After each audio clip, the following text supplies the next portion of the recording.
সুজয়ের সাথে বিয়ে ঠিক হওয়ার সাথে সাথেই আমাকে ওর নাম লেখা আংটি পরানো হলো এবং সেই রাতেই সুজয়ের ফোন পেলাম। গায়ে হলুদ শেষ হওয়ার সাথে সাথেই ননদ আমাকে বলেছিল রাতে দাদার কলের জন্য অপেক্ষা করো। এটা শুনে আমার হার্টবিট বেড়ে গেছিল। আমি ননদকে বলেও ছিলাম আমাদের এখানে বিয়ের আগে ছেলে মেয়ে ফোনে কথা বলা ভালো মনে করা হয় না। আসলে আমাদের ফ্যামিলিটা অনেকটা সেকেলে। কিন্তু ননদ আমার কোনো কথাই শুনলো না, বরং বলতে লাগলো দাদার ইচ্ছে ছিল তোমাকে নিজের হাতে আংটি পরানোর, কিন্তু তোমার মা আপত্তি করেছিল বলে আমরা কিছু বলিনি। এখন তুমি দাদার নামে আংটি পরেছো, তাই বেশি ঢং করো না। রাতে যখন ঘরে গেলাম তখন একটা অচেনা নাম্বার থেকে কল এলো। নাম্বারটা দেখে আমার বুক ধুকধুক করতে লাগলো, কারণ ননদ আমাকে আগেই বলেছিল যে রাতে দাদা ফোন করবে এবং আমি যেন তার সাথে কথা বলি। আমি ইতস্তত বোধ করে ফোন তুললে ওপাশের কণ্ঠটি একজন পুরুষে। সে বলল আমি সুজয় বলছি। সুজয়ের নাম শুনে আমার চোখ লজ্জায় নিচু হয়ে গেল। প্রথমে সে আমাকে কেমন আছে জিজ্ঞেস করল, শুধু ভালো আছি বলে চুপ করে গেলাম। কিন্তু ও আমার সাথে ফ্রি হওয়ার চেষ্টা করতে শুরু করলো। সুজয় বলল আমার বোন রিয়া মোবাইলে তোমার যে ছবি তুলেছিল সেগুলো দেখেছিলাম। গায়ে হলুদের সময় ননদ মোবাইলে আমার ছবি তুলেছিল। ওর মুখ থেকে এই কথা শুনে বুঝতে পারছি না এই কথার কি জবাব দেব। আমাদের এখানে ছেলে এবং মেয়ের বন্ধুত্বকে খুব খারাপ মনে করা হয়, তাই আমরা আমাদের সীমার মধ্যেই থাকতাম। কখনো কোনো ছেলের সাথে ফ্রি হওয়ার চেষ্টাও করিনি, না কারোর সাথে বন্ধুত্ব করেছি। এমনকি আমরা আমাদের কাকাতো মামাতো ভাইদের সাথেও সীমার মধ্য থেকেই কথা বলতাম। কখনো আমরা আমাদের সীমা অতিক্রম করে একে অপরের সাথে বন্ধুত্ব করার চেষ্টাও করিনি। আর এটাও সত্যি যে সম্পর্কের মধ্যে যদি শুদ্ধতা থাকে তাহলে সম্পর্ক অনেক বেশি সুন্দর হয়। কিন্তু সুজয়ের সম্পূর্ণ বিপরীত। সে আমাকে যা বলল তা শুনে আমার কান পর্যন্ত লাল হয়ে গেল। সে বলল যে আমি তোমার এক একটা ছবি দেখে আমার বুকের মধ্যে চেপে ধরেছি। এটা শোনার পর আমি পুরো ছটফট করে উঠলাম। এটা বলার মতো কোনো কথা হলো? তারপর ও বলতে লাগলো কত ভালো হতো যদি তোমার মা আমাকে নিজের হাতে তোমার আংটি পরানোর সুযোগ দিত। সত্যি করে বলছি, যদি অনুমতি পেতাম আংটি পরানোর সময় তোমার হাতে কিস করতাম। ওর কথা শুনে আমার কপাল ঘামতে লাগলো, হাত ভিজে উঠল। এসব কথাতে আমি ঘেমে পুরো ভিজে গেলাম। আমি তাকে বলতে চাইলাম সে যেন আমার সাথে এভাবে কথা না বলে, কিন্তু সে বলতে লাগলো শুধু তোমার কথা শোনার জন্য তোমাকে ফোন করেছি।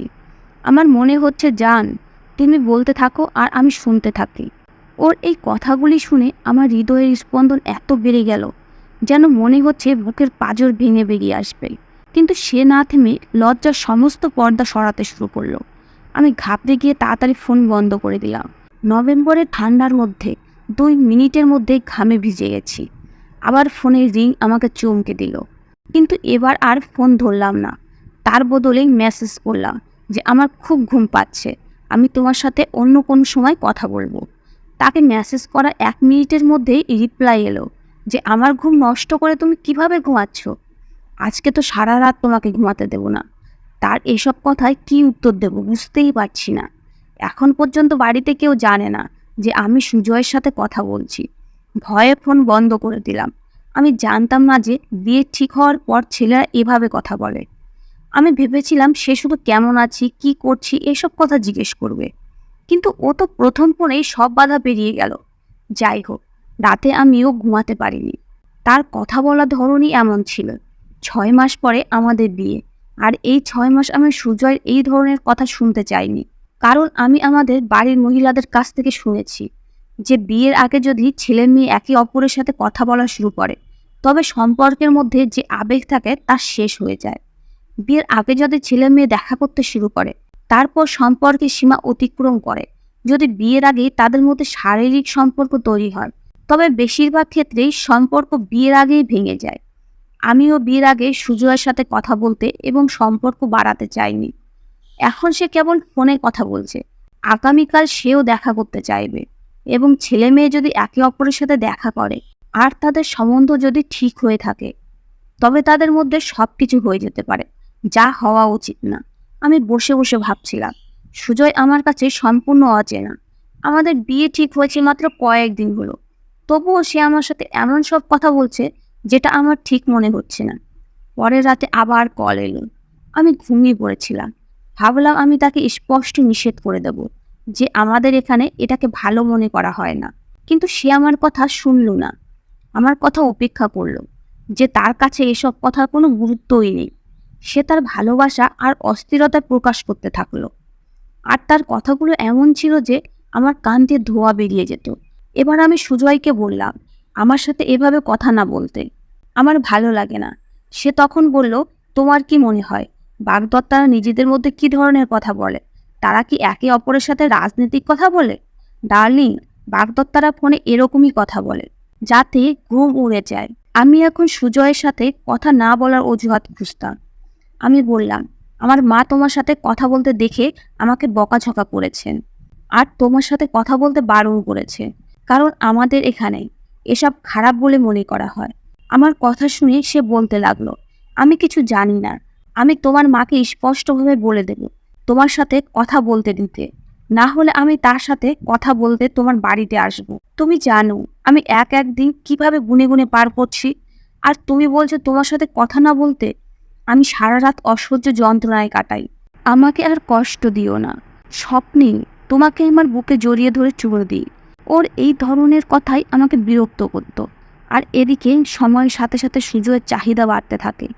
কখনো সে আমাকে ভিডিও কলে কথা বলতে বলে, কখনো কোনো বাহানায় রেস্টুরেন্টে দেখা করতে বলে। একবার শুধু এমন একটা কথা বলল যে আমি আরও বিরক্ত হয়ে গেলাম। সে বলেছিল একটা নেটের নাইটি কিনেছি, বাসর রাতে পরালে তোমাকে দারুণ লাগবে। তার এই কথা আমার বুক ধড়ফড় করে উঠেছিল। আমি বললাম, সুজয়, সব কিছুর একটা সীমা আছে। তোমার কি কোনো শিষ্টাচার জানা নেই? আমি তোমার বাগদত্তা, তোমার বউ না। তোমার তো আমার সাথে কথা বলাই উচিত না, কারণ বাগদত্তার সম্পর্কটাই তেমন গভীর না। তারপরে তুমি এই রকম কথা বলো? তোমার লজ্জা হওয়া উচিত যে তোমার মধ্যে কোনো সংস্কার নেই।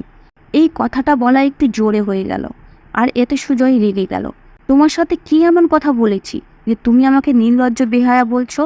তুমি আমার সংস্কার নিয়ে কথা বলছো? আমি রাগ করে ফোন বন্ধ করে দিলাম। আমি এখন ওর কল রিসিভ করি না। 15 দিন হয়ে গেছে আমি সুজয়ের কল ধরিনি। ঠিক 15 দিন পরে আমার শাশুড়ি এসে বলবেন বিয়ের ডেট এগিয়ে আনতে হবে। আমার মা বলল, কিন্তু বিয়ে তো 6 মাস পরে ঠিক হয়েছে, আর আমাদের প্রস্তুতি এখনও শেষ হয়নি। তিনি বললেন কিছু সমস্যা এসে গেছে, তাই 1 মাসের মধ্যেই বিয়ে দিতে হবে। এটা শোনার পর মা চিন্তায় পড়ে গেলেন। বাবাও জিজ্ঞেস করলেন কি এমন সমস্যা হয়েছে, কিন্তু তিনি কিছুই বলতে চাননি। আমার কিন্তু বুঝতে বেশি সময় লাগেনি যে এসবই ও করছে। সে তার জেদের কারণে তাড়াতাড়ি বিয়ে করতে চায়। কিন্তু শাশুড়ি বললেন কিছু ঘরোয়া সমস্যা আছে, তাই যত তাড়াতাড়ি সম্ভব বিয়ের দিন ঠিক। আমার মা বাবার সাথে পরামর্শ করলে তিনি বললেন বিয়ে তো আমাদের দিতেই হবে, আর তারা যেহেতু এত আগ্রহ দেখাচ্ছে তখন হয়তো তাদের কিছু সমস্যা আছে, তাই যত তাড়াতাড়ি সম্ভব বিয়ে দিতে চাইছে। বাবাও এই বিষয়ে একমত হন। এরপরে আর সুজয়ের ফোন আসেনি। 1 মাস খুব দ্রুত পেরিয়ে আমার বিয়ের দিন এসে গেল। বিয়ের দিন আমি যতক্ষণ সুজয়ের সাথে মণ্ডপে কাটালাম, দেখলাম ওর মেজাজ খারাপ। আমি চেষ্টা করেও বুঝতে পারিনি ওর কি হয়েছে। বিদায় নিয়ে শ্বশুর বাড়িতে পৌঁছলে আমাকে সুজয়ের ঘরে বসিয়ে দেওয়া হলো। আমার হার্টবিট খুব বেড়ে গেছে। আগে ও আমার সাথে কথা বলার জন্য মরিয়া হয়ে থাকতে, আজও তার উচ্চাসা চরমে থাকার কথা। যেই সে রুমে প্রবেশ করে রুমের দরজা বন্ধ করলো, আমার হৃদয়ে ধুকধুক বেড়ে গেল। কিন্তু সে কাছে এলো না। সে আমার দিকে মুখ তুলে তাকায়ও নি। যদিও আমি আজকে সমস্ত প্রস্তুতি তার জন্য নিয়েছিলাম। সে সোজা আলমারি থেকে কাপড় বের করে বাথরুমে চলে গেলেন এবং জামা কাপড় চেঞ্জ করে ফিরে আসার পরেও আমার দিকে না তাকিয়ে রুমের সঙ্গে অ্যাটাচ বারান্দায় চলে গেল। সে আর রুমে আসেনি। 2 ঘন্টা পার হয়ে গেছে। আমি তার জন্য অপেক্ষা করছি। ক্লান্ত হয়ে নিজেই উঠে বারান্দায় গিয়ে দেখলাম সে সেখানে বসে সিগারেট খাচ্ছে। তার মুখে রাগের ছাপ স্পষ্ট দেখা যাচ্ছিল। আমি বললাম, সুজয়, তুমি এখানে কি করছো? সে আমার দিকে না তাকিয়েই রুক্ষভাবে বলতে লাগলো, এটা তোমার কি? আমি বললাম যে আমি বসে থাকতে থাকতে ক্লান্ত হয়ে গেছি। আমার কথা শুনে সে বলল, তোমার বসে থাকতে কে বলেছে? যাও তোমার কাপড় পাল্টে ঘুমিয়ে পড়ো। এ কথা শুনে আমি হতভম্ব হয়ে গেলাম। আমারও রাগ হচ্ছিল, কিন্তু আমি এতটাও নির্লজ্জ না যে নিজের মুখে বলল, আমি তোমার জন্য সেজে গুজে বসে আছি। আমি তোমার স্ত্রী, আর আজ আমাদের বাসর রাত। বিয়ের আগে তো খুব অধৈর্য হয়ে উঠেছিলে, আর এখন কি হলো? কিন্তু আমি বলতে পারলাম না। তবে এটা সত্যি, আজ আমি চেয়েছিলাম সে আমার প্রশংসা করুক এবং আমার প্রতি তার ভালোবাসা প্রকাশ করুক। আমি রুমে ফিরে এসে আলমারি থেকে আমার কাপড় বের করে পাল্টে নিয়ে শুয়ে পড়লাম, কিন্তু ঘুমাতে পারলাম না। 1 ঘন্টা পর সুজয় ফিরে এসে লাইট অফ করে আমার পাশে শুয়ে পড়ল। আমাকে নিজের দিকে টেনে তার বুকে জড়িয়ে ধরল, কিন্তু একটা কথাও বলল না। সে স্বামী হওয়ার অধিকার আদায় করেছে, কিন্তু আমার সাথে একটা কথাও না বলে। বুঝতে পারছি না কেন সে আমার সাথে এমন করছে। খুব সকালে ঘুম থেকে উঠে স্নান করে একটা সুন্দর শাড়ি পরে সেজে গুজে তৈরি হলাম। আমি ভাবলাম এখন তো সুজয় অবশ্যই আমার প্রশংসা করবে, কিন্তু ও স্নান সেরে জামা কাপড় পরে রেডি হয়ে রুম থেকে বেরিয়ে গেল। এখনো পর্যন্ত সে আমার সাথে কোনো কথা বলেনি। কথা বলা তো দূরের কথা, সে আমার দিকে একবার চোখ তুলে তাকায়ও নেই। যখন রুম থেকে বের হলাম তখন আমার শাশুড়ি ও ননদ টেবিলে নাস্তা রেডি করছিল। শাশুড়ি আমাকে দেখে কাছে এসে আমাকে আশীর্বাদ করলেন। ননদ কাছে এসে আমার কানে কানে বলল, তোমাকে খুব সুন্দর লাগছে। আমি হাসি মুখে তাকে ধন্যবাদ জানিয়ে কথা ঘুরিয়ে দিলাম।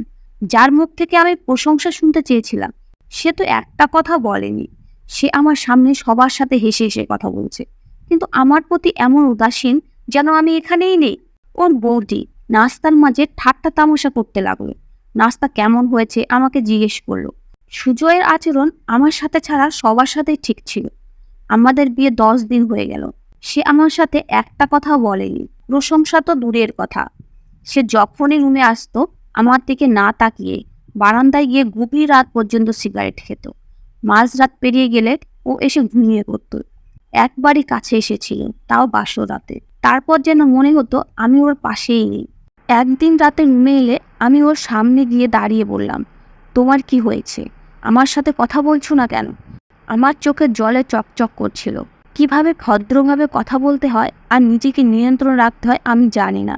আর তুমি তো এমন লোকই পছন্দ করো যারা লিমিটের মধ্যে কথা বলে আর ভদ্রভাবে থাকে। আমি সেই লিমিট আর ভদ্রতা শিখি বলে আমাকে পিছনে ধাক্কা দিয়ে বারান্দায় চলে গেল। আমি তার কথা শুনে হতবাক হয়ে গেছি। আমি ফোনে যা বলেছিলাম সুজয় তার ভুল ব্যাখ্যা করছে। আমি চোখের জল মুছে বারান্দায় এলাম। সে সেখানে সোফায় বসে সিগারেট খাচ্ছিল। আমি ওর পাশে গিয়ে বসলাম। আমি ভাবতেই পারিনি যে আমার কথা রিয়াক্ট ও এভাবে করতে পারে। যদিও আমি কোনো ভুল করিনি, তবুও ক্ষমা চাওয়ার উদ্দেশ্যে বললাম, আই এম সরি সোনা, তোমার সাথে এভাবে কথা বলা আমার উচিত হয়নি। আমি এই ব্যাপারটা নিয়ে আমার বিবাহিত জীবন নষ্ট করতে চাইনি। কিন্তু ও না আমার চোখের জল দেখতে পেল, না সে আমার ক্ষমা চাওয়াকে মেনে নিল। সে কোনো উত্তর দিল না। আমি তার কাঁধে মাথা রাখলাম। আমি নিজেই তার ঘনিষ্ঠ হতে চাইলাম, কিন্তু আমি জানতাম না যে একজন পুরুষ এত ছোট একটা ব্যাপারের জন্য একজন নারীকে এত কঠিন শাস্তি দিতে পারে। আমি নিজের জায়গায় ঠিকই ছিলাম, তারপরেও ক্ষমা চেয়েছি। ওর ঘাড়ে মাথা রাখায় সে আমাকে বাজেভাবে ধাক্কা দিয়ে বলছিল, তোমার লজ্জা শরম একটুও নেই তো? আমরা বাইরে বারান্দায় বসে আছি, সামনে থেকে সবকিছু স্পষ্ট দেখা যাচ্ছে, আর তুমি নির্লজ্জের মতো আমার কাছে আসছো। এমনি তো তুমি খুব লাজুক, বাইরে এসব করতে তোমার লজ্জা করছে না? হ্যাঁ, আমি যদি এসব কাজ করতাম তাহলে ঠিক ছিল, কারণ আমি তো নির্লজ্জ। তার এইসব বাঁকা কথা শুনে আমি কাঁদতে কাঁদতে বললাম, এই ব্যাপারটা এখানেই শেষ করো। সুজয় বলল, যাও গিয়ে শুয়ে পড়ো। আমি বললাম, তুমি আমার দিকে ভালো করে দেখো উনি, আমি কেমন দেখতে তাও বলেনি। আমি তোমার জন্য সেজে গুজে থাকি, কিন্তু তুমি একবারও আমার দিকে তাকিয়েও দেখো না। সে বলল, আমার প্রশংসা 3rd ক্লাস টাইপের, তাই আমার কিছু না বলাই ভালো। বিয়ের আগে আনন্দই আলাদা, এটাকে সমস্ত হৃদয় দিয়ে উপভোগ করতে চেয়েছিলাম, কিন্তু আমি জানতাম না যে আমি এত বাজে এবং খারাপ টাইপের মানুষ। তুমি আমাকে এটা বুঝিয়েছিলে, আমাকে বুঝিয়ে দিয়েছিলে যে এই ধরনের কথা সস্তা এবং 3rd ক্লাস টাইপের লোকেরা বলে। তাই এখন আমাকে তোমার কাছ থেকে টিউশন নিতে হবে। 1st ক্লাস লোকেরা কিভাবে কথা বলে, এটা বলে সে উঠে ঘরে চলে গেল। আর আমি হতবাক হয়ে তার দিকে তাকিয়ে ভাবতে লাগলাম, আমার কি দোষ ছিল? আমি ভুল না ও ভুল? যাই হোক, সুজয়ের এই উদাসীনতা আমি সহ্য করতে পারছিলাম না। কথায় কথায় জানতে পারলাম আমার বড় জাত বিয়ের আগে ভাসুরের সাথে কথা বলতে। এনগেজমেন্টের পরে তারা দুজনে একসাথে রেস্টুরেন্টে ডিনার করত এবং একে অপরের সাথে দেখা করত। প্রায় আমার ভাসুর এবং যা এসব কথা মনে করে একে অপরকে খোঁটা দিত। আমার যা বলতো, বিয়ের আগে তো বড় বড় কথা বলতে, বিয়ের পর তোমাকে এখানে নিয়ে যাব, ওখানে নিয়ে যাব, আর এখন তুমি আমাকে পাত্তাই দাও না। যা আরও বলতো, তোমাকে বিয়ে করে আমার কপাল পড়েছে। এঙ্গেজমেন্টের পরে তুমি আমাকে অনেক স্বপ্ন দেখিয়েছিলে, কত মিষ্টি মিষ্টি কথা বলতে। আর এখন ভাসুর বলতো তুমিও আগের মতো নেই। এঙ্গেজমেন্টের পরে প্রথম প্রথম সব ছেলেরাই অনেক কিছু বলে। আমি বুঝে গেছি যে সুজয় তার দাদা বৌদির এইসব দেখে প্রভাবিত হয়, এবং সে আমার সাথেও একই জিনিস করতে চেয়েছিল, যা আমার চোখে ঠিক ছিল না।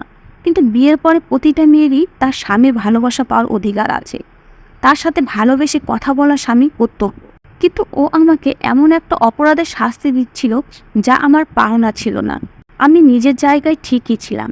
একদিন আমি জায়ের সাথে শপিং করতে মার্কেটে গিয়েছিলাম। এমন সময় হঠাৎ সুজয়ের উপর আমার নজর পড়ে। সে হেসে হেসে একটা মেয়ের সাথে কথা বলছিল, খুব মডার্ন টাইপের মেয়ে। মেয়েটি ওর কাঁধে হাত চাপে হেসে হেসে এমনভাবে কথা বলছিল যেন তারা খুব ভালো বন্ধু। ওদের দেখে আমার মনে হলো হৃদয় বন্ধ হয়ে যাবে। এটা দেখে আমার যাও বলতে লাগলো, এটা তো হবেই। আমি জায়ের দিকে তাকিয়ে বললাম, তুমি কি বলতে চাচ্ছ? যা বলল, এঙ্গেজমেন্টের পরে তুমি সুজয়কে পাত্তাই দাওনি। সে তোমার সাথে ফোনে কথা বলতে চাইতো, তোমার সাথে দেখা করে সময় কাটাতে চাইতো, কিন্তু তুমি তাকে অপমান করেছিলে। দেখেছ বিয়ের পর ছেলেরা বইয়ের প্রতি কেমন আগ্রহ হারিয়ে ফেলে। জায়ের কথার মানে হলো তাহলে ছেলেরা অন্য মেয়ের প্রতি আগ্রহী হতে শুরু করে। ওকে দেখো, এঙ্গেজমেন্টের পরে সে তোমার বিরহে মরে যাচ্ছিল, কিন্তু তুমি তাকে পাত্তাই দাওনি। এখন দেখো তার রেজাল্ট কি হচ্ছে। তোমার প্রতি ওর মন ভেঙে গেছে। জায়ের কথা শুনে মনটা খারাপ হয়ে গেল। ভাবতে লাগলা, এঙ্গেজমেন্টের মতো এমন ভঙ্গুর সম্পর্কে আমার কি সুজয়ের সমস্ত ডিমান্ড মেনে নিতে হতো? সে যদি আমাকে হোটেলে দেখা করতে ডাকতো, আমি কি হোটেলে গিয়ে বিয়ের পরে যা করা হয় বিয়ের আগে তার সবই করতাম? তাহলে কি ওর হৃদয়ে আমার সম্মান বাড়ত? আমি তো সারা জীবন পবিত্রতার পাঠই পড়েছি। কাঁদতে কাঁদতে ওখান থেকে বাড়ি ফিরে এলাম। আমি ঠিক করে রেখেছি যে আজ ওর সাথে ফাইনাল কথা বলবো। বাড়িতে এসে সে খুব খুশি। আমি জিজ্ঞেস করলাম, কার সাথে ঘুরেছিলে?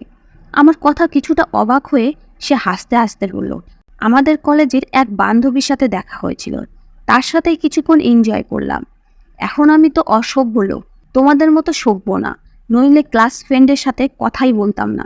আমি বললাম, তুমি ঠিকই বলেছ, আমারও এরকমই হয়ে যাওয়া উচিত। আমিও কলেজে ছেলেদের সাথেই পড়েছি, কিন্তু এটা আমার বাবা মায়ের ভুল হয়েছিল যে তারা আমাদের সংস্কার, সংস্কৃতি এবং লজ্জা শরমের পাঠ পড়িয়েছিল। আমি কখনোই কোনো ছেলের সাথে বিনা কারণে কথা বলিনি, কারণ আমাকে শেখানো হয়েছে সবসময় নিজের সম্মান রক্ষা করতে, কখনো সীমা অতিক্রম না করতে। একটা মেয়ের সম্মান কাচের মতো, একবার ভেঙে গেলে টুকরো টুকরো হয়ে যায়, আর তার জ্বালা সারা জীবন ভোগ করতে হয়। কিন্তু হয়তো তারা ভুল ছিল, আর আমিও ভুল করেছি যে আজ পর্যন্ত আমি নিজেকে আড়াল করে রেখেছি। কারণ আমি ভেবেছিলাম যে আমার সব কিছুর উপর শুধুমাত্র আমার স্বামীর অধিকার। কিন্তু না, আমি ভুল ছিলাম। ঠিক তো, তুমি জীবনকে উপভোগ করতে জানো। তুমি স্কুল জীবনে উপভোগ করেছো, কলেজ জীবনে উপভোগ করেছো, এমনকি এঙ্গেজমেন্টের পরের জীবন উপভোগ করতে চেয়েছিলে, যা আমার জন্য নষ্ট হয়ে গেছে। আমারও উচিত ছিল কলেজের ছেলেদের সাথে হেসে হেসে কথা বলা, নিজেকে আড়াল না করে নিজেকে দেখানো উচিত ছিল। আমি যদি এটাই করতাম তাহলে আজ আমারও অনেক বয়ফ্রেন্ড থাকতো, এবং তাদের সাথে যদি কখনো কোনো মলে দেখা হতো তাহলে আমিও এনজয় করতাম, আর আমার বিভিন্ন ধরনের কথা বলা অভ্যাসও থাকতো। তাহলে হয়তো এঙ্গেজমেন্টের পরে তোমার সমস্ত কথার উত্তর হেসে হেসে দিতে পারতাম। এঙ্গেজমেন্টের পরেই নিজের লজ্জা শরম ভুলে তোমার সাথে ফিজিক্যাল রিলেশন বানাতাম। যদি আমি সভ্য ও সংস্কৃতিকে গুরুত্ব না দিয়ে এখনকার সমাজ গ্রহণ করে তোমার মতো হতাম। এই বলে আমি নিজের বিছানায় গিয়ে শুয়ে পড়লাম। ও বিছানায় হেলান দিয়ে কি ভাবছিল জানি না, তবে আমি চুপচাপ শুয়ে থাকলাম এবং কিছুক্ষণের মধ্যেই আমি ঘুমিয়ে গেলাম। পরের দিন ওর কলেজের কিছু বন্ধু বাড়িতে এসেছে দেখে একটা মডার্ন শাড়ি এবং হাত কাটা ব্লাউজ পরে খুব মেকআপ করলাম। নিজেকে লুকানোর একটুও চেষ্টা করিনি। হেলতে দুলতে ড্রয়িং রুমে ঢুকে সবাইকে হ্যালো বললাম। সুজয় সহ তার সব সহপাঠীর নজর আমার দিকে আকৃষ্ট করলাম। আমি আমার সৌন্দর্য সম্পর্কে ভালো করেই জানতাম। তারা তো আমাকে দেখে কিছুক্ষণের জন্য চোখের পলক খুলতে ভুলে গেছে। কিন্তু সবচেয়ে বেশি হতভম্ব সুজয় হয়েছিল। আমি স্টাইলে হেঁটে গিয়ে সুজয়ের পাশে দাঁড়ালাম। এরপর ওকে বললাম, তোমার বন্ধুদের সাথে আমাকে পরিচয় করাবে না? ও সম্ভবত আমার কাছ থেকে এতটা আশা করেনি। ও তো ঠিকমতো অবাকও হতে পারছিল না। আমি বললাম, আচ্ছা ঠিক আছে, কোনো ব্যাপার না। আমি নিজেই তোমার বন্ধুদের সাথে পরিচয় করে নিচ্ছি। আমি তাদের দিকে হাত বাড়িয়ে বললাম, আমি সুজয়ের স্ত্রী। আমার এই স্টাইল ওর বন্ধুদের অবাক করে দেয়। তারাও আমার সাথে হাত মিলালো এবং আমার প্রশংসা করতে লাগলো। এইসব দেখে সুজয়ের মুখ রাগে লাল হয়ে গেল, আর ওর মুখের দিকে তাকিয়ে আমার বুকের মধ্য দিয়ে একটা ঠান্ডা স্রোত নেমে এলো। কিন্তু ওকে বোঝানোর জন্য এটাই একমাত্র পথ আমার কাছে। এই সময়ে বাড়ির চাকরানি চা নিয়ে এলে আমি একজনকে চা এগিয়ে দিলাম আর তার সাথে হেসে হেসে কথা বললাম। সুজয় একেবারে চুপ করে আমার দিকে অদ্ভুত চোখে তাকিয়ে রইল। কিছুক্ষণ পরে ওর বন্ধুরা আমার খুব প্রশংসা করে চলে গেল।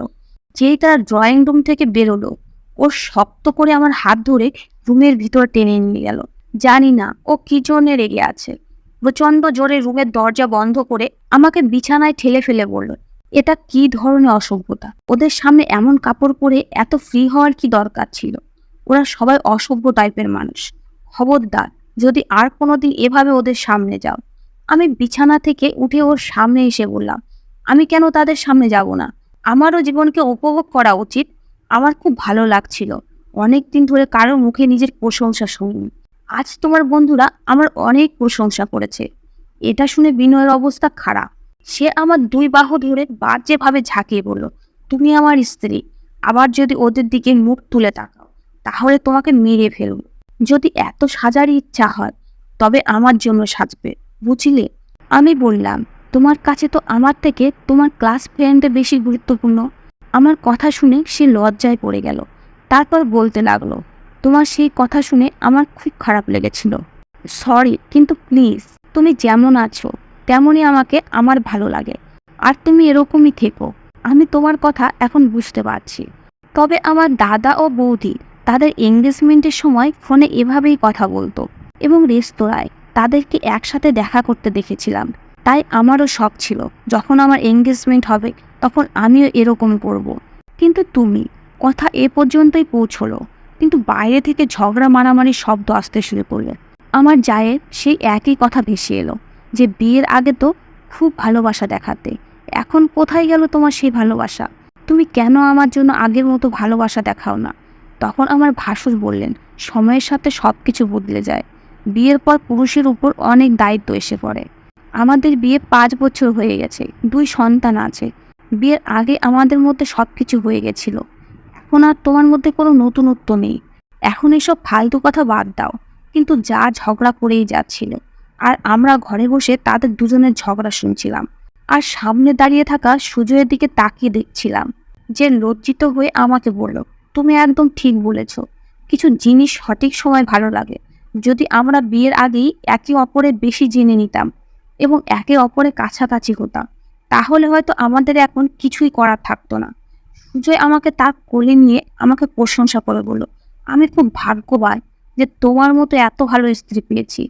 চারিদিকে নোংরা থাকতে পারে, কিন্তু পদ্ম ফুলের মতো নিজেকে নোংরা হতে দাওনি। ওর কোলে শুয়ে আমার হৃদয়ে শান্তিতে ভরে গেল। আমি সঠিক সময়ে সঠিক সিদ্ধান্ত নিয়েছিলাম, এবং তার বিনিময়ে আজ আমি একটা সুন্দর এবং শান্তিপূর্ণ জীবন পেয়েছি। ধন্যবাদ বন্ধুরা।